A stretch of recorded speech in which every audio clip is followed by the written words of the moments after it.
রাধে রাধে। আমি আজকে বানাবো ডাল বটি, যার বলে। এটা তিতো শাকের। এই শাকগুলো দিয়ে আমি ধুয়ে সাফ করে এটা কেটে রেখেছি, আর ভাত রান্না করেছি, ওর মধ্যে ডাল দিয়ে দিয়েছিলাম, হয়ে গেছে। ব্যাস, শুধু একটু রসুন লাগবে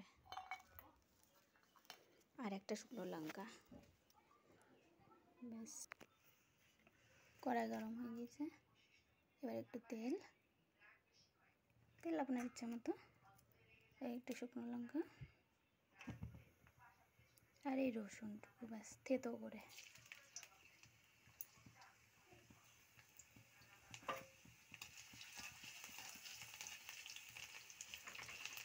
একটু ভাজা ভাজা হবে।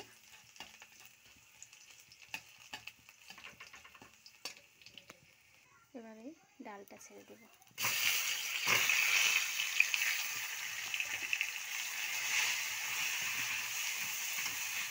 ডালটা একটু মেল্ট হয়ে যাওয়ার পর জল দিয়ে দেবো পরিমাণ মতো। তার আগে একটু লবণ দিব, একটু হলুদের গুঁড়ো, একটু হলুদ দিলাম, একটু শুকনো লঙ্কা গুঁড়ো। ব্যাস, জল দিয়ে দেবো।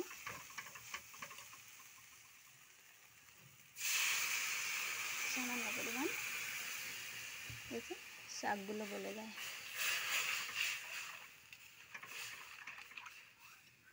আমি এর মধ্যে ডাল সিদ্ধ করার সময় কিছু কাঁচা লঙ্কা দিয়ে দিয়েছিলাম। এবারে শাকগুলো ছেড়ে দেবো, তিতো শাক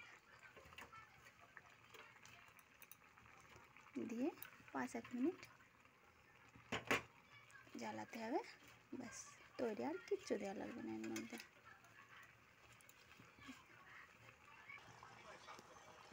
ব্যাস রেডি। এবার নামিয়ে নেব, তৈরি। এটা মসুরির ডাল দিয়ে তৈরি। যারা চাইবেন মুগের ডালও রাঁধতে পারবেন। যাদের খাওয়ার নিষেধ মসুরির ডাল, তারা মুগের ডালও খেতে পারবেন।